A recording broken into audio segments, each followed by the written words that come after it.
Nabi Muhammad lihat yang merizkikan cuka, yaitu Allah Subhanahu wa taala yang menciptakan cuka. Siapa, Bu? Allah Subhanahu wa taala. Nabi ambil roti dengan senyum, berasa di hadapan Allah. Nabi cocol cuka dengan senyum, dimakan Nabi Muhammad dengan senyum. Sampai habis rotinya, alhamdulillah alladzi at'amani wa saqani min ghairi haulin minni wala quwwah. Istrinya nanya, "Gimana rasanya wahai Rasul?" Sembari tersenyum, Nabi Muhammad menjawab, "Ni'mal idamul khal." Ternyata lauk paling enak, kuah paling enak adalah cuka. Tidak pernah membenci siapapun, tidak pernah membenci apapun, sebab Nabi Muhammad faham bahwasanya apapun dan siapapun adalah miliknya Allah, adalah miliknya Allah Subhanahu wa ta'ala, Jalla Jalaluhu wa ta'ala azamatuh. Makanya Nabi gak benci siapapun, bahkan kepada tetangga yang selalu meletakkan sampah di depan pintu rumah Nabi Muhammad. Ketika orang tersebut sakit, Nabi duluan yang menjenguknya dibandingkan dengan kawan-kawan yang lain. Penuh rahmat, penuh cinta, tidak punya kebencian kepada siapapun. Kebayang kalau orang gak kenal Allah, kalau orang hatinya penuh dengan kebencian, tukang taruhin sampah di depan pintu rumah Nabi. Jadi dia tuh punya sampah, sampah-sampahnya ikan, sampah-sampahnya busuk-busuknya makanan. Itu kalau pagi ditaruhin, dibelaratin di depan pintu rumahnya Nabi Muhammad sallallahu alaihi wasallam. Nabi kalau mau keluar dari rumah nih, Nabi nyapu dulu, Nabi bersihin dulu sampah, bukan dari sampah beliau tapi dari sampahnya tetangga. Orangnya sakit, Nabi keluar rumah kok nggak ada sampah. Nabi tanya, kemana ya anak muda yang itu tuh? Tanpa kebencian, kemana dia? Kata Nabi, innahu marid ya Rasulullah, dia sakit wahai Rasul. Oh, Nabi gak mikir kayak kita nih, kualat tuh mas saya tahu rasa. Biar dia tahu kalau barang buruk yang dia kerjakan akan membawa dampak buruk. Enggak, dijenguk sama Nabi, dipegangin tangannya, dipegangin kakinya. Nabi kemudian dikasih tahu sama Allah bahwa ajalnya sebentar lagi tiba. Bu, kita kadang kalau kesel sama orang, biarin dah di dunia masih maafin, tar di akhirat. Kebencian tuh. Di dunia sih saya gak akan balas apa-apa, tapi entar di akhirat biarin dia masuk neraka, dipanggang di dalam api neraka. Kita kadang suka mikirnya begitu. Ini orang selalu naruh sampah di depan pintu rumah Nabi Muhammad. Dia sakit dijenguk sama Nabi, dipegang tangannya sama Nabi. Nabi ketika tahu ajalnya datang, Nabi gak mikir, biar dia tahu dah dampak perbuatannya ntar di akhirat dia masuk dalam neraka, panas tahu rasa. Gak gitu. Sama Nabi dibilang, Halla taslim taslam, masuk Islam aja yuk biar kamu selamat.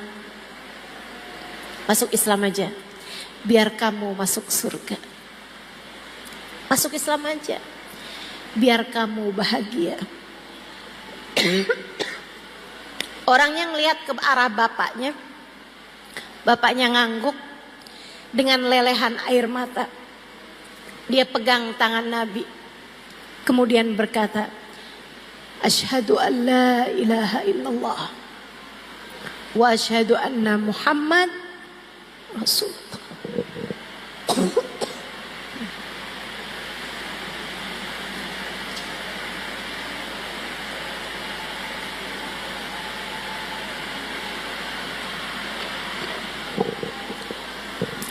Kenapa Nabi Muhammad bisa sepenuh cinta itu kepada siapapun? Saudaraku sekalian yang saya muliakan, karena Nabi melihat orang bukan sebagai fulan bin fulan, fulanah bintu fulan, bukan. Tapi melihat semua orang sebagai hambanya Allah. Kalau kita benci sama ciptaan Allah, takutnya kita dibenci sama penciptanya. Jangan benci kepada siapapun. Kalau kamu bisa hilangkan rasa tersebut dari dalam hatimu, saya berani jaminkan bahwa hatimu akan jauh lebih tenang. Makanya nih, Lebaran, halal lebih halal. Siapapun aja yang pernah bikin salah sama kamu, saya sarankan padamu, maafkanlah dia. Saya nggak kesian sama orang itu yang udah bikin salah sama kamu. Enggak, saya nggak kesian, saya nggak kenal juga. Saya kesian sama kamu. Kalau kamu terus-terusan taruh dendammu di dalam hati, kebencian kepadanya di dalam hatimu, saya takut lama-kelamaan yang menciptakan dia akan ikut serta benci kepadamu. Saya yang bikin kok, kata Allah. Dia hambaku, kata Allah. Dia makhlukku, kata Allah. Kenapa kamu segitunya benci kepada orang tersebut? Jangan benci siapapun. Gak apa-apa. Orang itu pernah bikin salah, gak apa-apa, wajar. Mau jadi siapa kita sampai semua orang senang semua sama kita? Sama Nabi Muhammad aja ada yang fitnah, ada yang pengen bunuh, ada yang mukul, ada yang ngata-ngatain. Biasa aja teman-teman, biasa aja. Kita dibenci sama orang biasa aja, tapi kita jangan benci sama siapapun dengan kita mengingat bahwa semua manusia adalah ciptaan Allah. Ciptaan Allah. Itu tips yang kedua. Yang ketiga, ada berapa banyak nih Ustazah? 4 deh. Yang ketiga, kalau kepengen kamu hatinya lebih tenang, berusahalah untuk selalu berzikir. Berusahalah untuk selalu ingat sama Allah. Ingat Allah, ingat Allah, ingat Allah.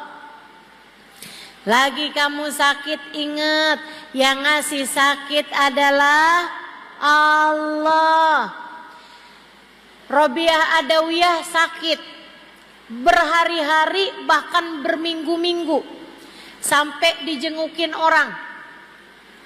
Kemudian mereka bilang, Robiah, doa kamu kan mustajab.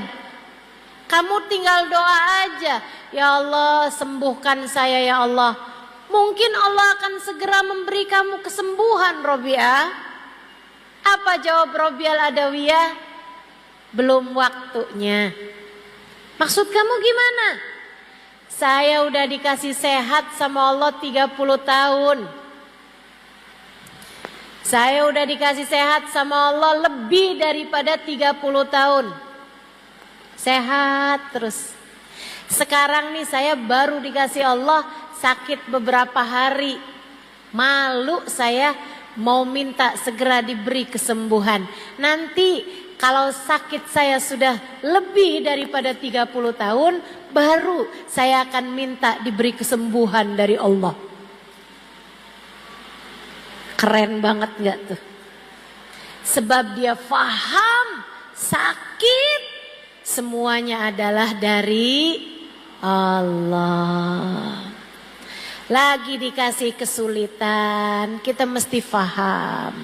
Yang ngasih kita kesulitan adalah umur udah hampir 30 tahun belum datang jodohnya. Kamu harus paham, yang bisa ngasih dirimu jodoh adalah Lagian nikah tuh bukan tentang siapa yang paling cepat, akan tetapi tentang bertemu dengan orang yang tepat. Jadi tenang aja dek, adik-adik jomblo, tenang aja. Kalau Allah tahu kamu perlu, kamu bakal dikasih.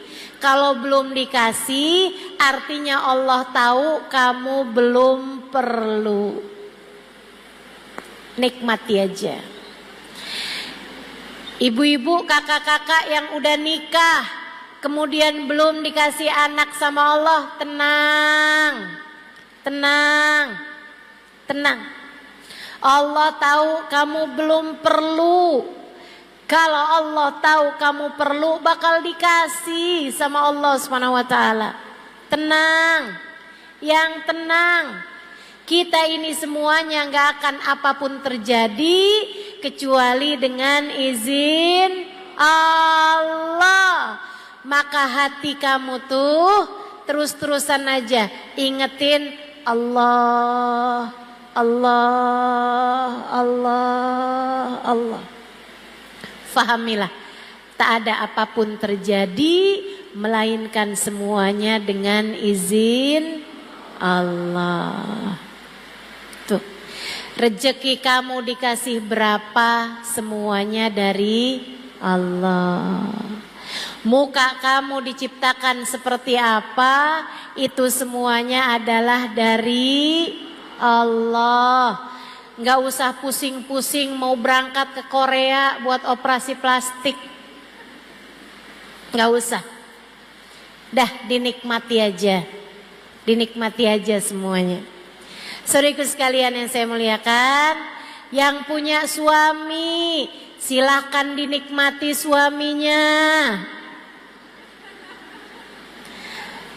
Nggak usah susah-susah, sebab apapun yang terjadi semuanya adalah dengan izin Allah. Dengan izin Allah. Dah dinikmati aja. Punya suami ganteng, alhamdulillah. Nggak usah susah-susah nonton drama Korea. Nontonin suami aja.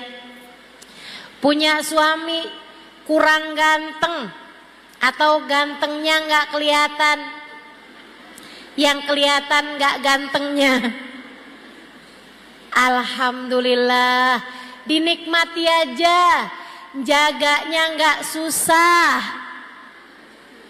nggak ada yang mau sama dia, dinikmati aja. Kita bilang makasih ya Allah, semua yang darimu adalah indah. Wa kullu fi'lik jamil. Semua darimu indah ya Allah. Terima kasih atas apa yang kau berikan padaku. Gitu. Adik-adik yang masih pada punya orang tua, ada ibu, ada bapak, nikmatilah. Ingat Allah, cari Allah pada diri orang tuamu. Kamu bisa salaman sama ibumu, alhamdulillah, nikmatilah itu. Kamu bisa pandang wajah ibumu, alhamdulillah, nikmatilah itu. Kamu bisa pandang wajah ayahmu, alhamdulillah, nikmatilah itu. Kalau datang waktu kamu kehilangan salah satu dari keduanya, kamu pasti akan merindukan kenikmatan-kenikmatan tersebut. Dinikmati aja semuanya. Ingat Allah, Allah, Allah. Yang ngasih semuanya adalah Allah. Lagi sakit, alhamdulillah, makasih ya Allah. Buat ngapusin dosa. Sakit itu penghapus dosa. Ingat Allah saat sakitmu, ingat Allah saat sehatmu, ingat Allah saat susahmu, ingat Allah saat mudahmu. Dengan cara itu hatimu akan jauh lebih tenang. terakhir, kalau kamu pengen hatimu tenang, hatimu tuh taruhkan di dalamnya rasa cinta kepada manusia yang paling tercinta di sisi Allah, namanya Nabi Muhammad, namanya Sayyiduna Muhammad, junjungan kita baginda Nabi besar Muhammad. Bu, saya udah banyak ketemu orang-orang yang hatinya tenang karena mereka punya rasa cinta yang besar kepada baginda Nabi besar Muhammad. Semakin besar cintanya kepada Nabi, hatinya menjadi semakin tenang, hatinya menjadi semakin penuh cinta. Kenapa begitu? Karena orang kalau di dalam hatinya terdapat cinta kepada Nabi Muhammad, Allah akan turunkan cintanya Allah, rahmatnya Allah ke dalam hati tersebut. Dengannya hati orang tersebut menjadi tenang.